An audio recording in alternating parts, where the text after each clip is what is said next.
നിങ്ങൾ ഒരു ഫാക്ടറിയിലെ തൊഴിലാളി, ആ തൊഴിലാളികൾ അവരുടേതായ ഒരാവശ്യമുയർത്തി അതുമായി ബന്ധപ്പെട്ട് ഒരു ജാഥ നടത്തുന്നു വിചാരിക്കുക.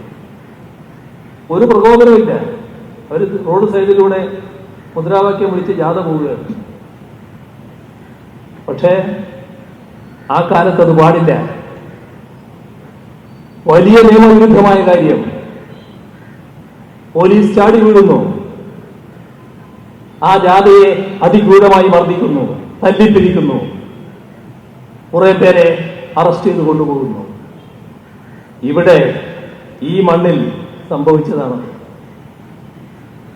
വെറുതെ വന്ന മാറ്റമല്ല, ഇന്നുള്ള മാറ്റം. നിങ്ങളത് ഇടപെടേണ്ടതില്ല എന്ന് പോലീസിനോട് EMS ഗവൺമെന്റ് നയത്തിലൂടെ പ്രഖ്യാപിച്ചു. അങ്ങനെയാണ് മാറ്റം വന്നത്. ഇങ്ങനെ എടുത്തു പറയത്തക്ക ഒരുപാട് കാര്യങ്ങൾ. അപ്പോ അത് അന്ന് നിലവിലുള്ള വ്യവസ്ഥക്കെതിരായ നീക്കങ്ങളാണ്. ആ വ്യവസ്ഥയുടെ വക്താക്കൾക്ക് അതുമായി പൊരുത്തപ്പെടാൻ കഴിഞ്ഞില്ല. അങ്ങനെയാണ്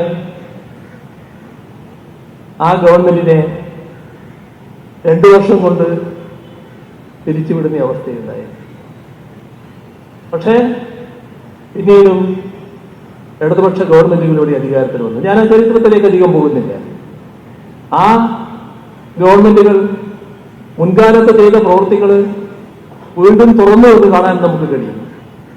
എന്നാൽ ഇതിനിടയിലെല്ലാം കേരളത്തിൽ സംഭവിച്ചൊരു കാര്യമുണ്ട്. അത് നമ്മുടെ സംസ്ഥാനത്തെ ഈ ഒരു പ്രത്യേകതയിൽ കേരളത്തിൻ്റെ പ്രത്യേകത എന്തായിരുന്നു? ഇടയ്ക്കൊരു ഇടതുപക്ഷ ഗവൺമെന്റ്, പിന്നെ ദീർഘകാലം വലതുപക്ഷ ഗവൺമെന്റ്. ആ വലതുപക്ഷ ഗവൺമെന്റ് ആണെങ്കിലോ ഇടതുപക്ഷ ഗവൺമെന്റ് എന്താണോ നല്ല കാര്യങ്ങൾ ചെയ്തിട്ടുള്ളത്, നാടിന്റെ പുരോഗതിക്ക് വേണ്ടി ചെയ്തിട്ടുള്ളത്, അതെല്ലാം തകർക്കാനുള്ള ശ്രമം നടത്തില്ല.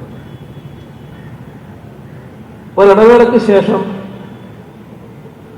ഇടതുപക്ഷ ഗവൺമെന്റ് വരുന്നു.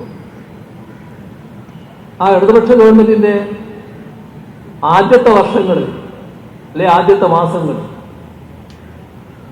ഈ നേരത്തെ തങ്ങൾ ചെയ്തു വെച്ച കാര്യങ്ങൾ തകർത്ത് കളഞ്ഞത് അത് എങ്ങനെ പരിഹരിച്ച് പഴയ നില പുനഃസ്ഥാപിക്കാൻ പറ്റുമെന്ന് നോക്കാനാണ്. പിന്നെയാണ് പഴയ നിലയിൽ നിന്ന് മുന്നോട്ട് കൊണ്ടുപോകാനുള്ള ശ്രമം. അപ്പോഴേക്ക് ആ ഗവൺമെന്റ് കാലാവധി കഴിഞ്ഞു.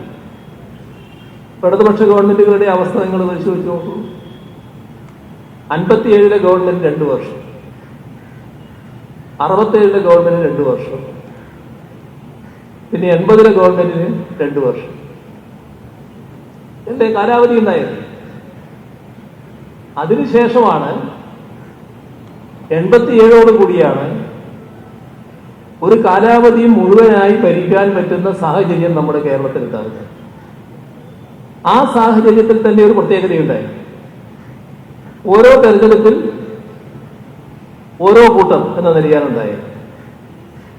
ഒരു ഭാഗത്ത് ഇടതുപക്ഷമാണെങ്കിൽ അടുത്ത തെരഞ്ഞെടുപ്പിൽ വലതുപക്ഷം. അപ്പോൾ ഇടവിട്ട് ഗവൺമെന്റ് വരുന്ന ഒരു സംസ്ഥാനം എന്ന നിലയാണ് കേരളത്തിലുണ്ടായത്.